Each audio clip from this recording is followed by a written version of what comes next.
Action. AP రాజకీయాలు అత్యంత ఆసక్తిగా సాగుతున్నాయి.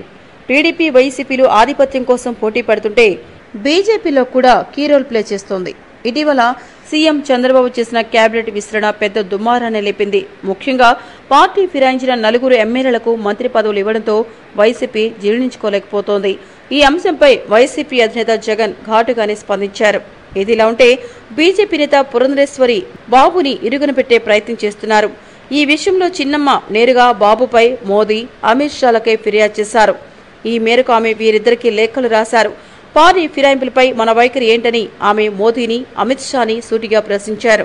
ఇలాంటి అప్రజాస్వామిక కార్యక్రమాలకు పాల్పడుతున్న పార్టీకి మనం సపోర్ట్ చేస్తే మన పరువే పోతుందని ఆమె మోదీకి రాసిన లేఖలో పేర్కొన్నారు. ఇటీవల హైదరాబాద్ లో జరిగిన ఓ కార్యక్రమంలో కేంద్ర మంత్రి వెంకయ్యనాయుడు కూడా ఈ వ్యవహారంపై ఘాటు వ్యాఖ్యలు చేశారు. ఈ పరిణామాలన్నీ చూస్తుంటే 2019 నాటికి బీజేపీ సొంతదారి వెతుక్కోవడానికి ప్రయత్నిస్తుందా అనే అనుమానం కలుగుతోంది.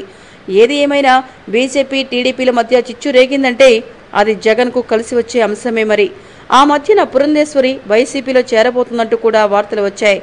జగన్ కు అనుకూలంగా చేస్తున్న ఈ పనులు చూస్తుంటే అలాగే అనుకోవాలని పలువురు రాజకీయ విశ్లేషకులు చెబుతున్నారు.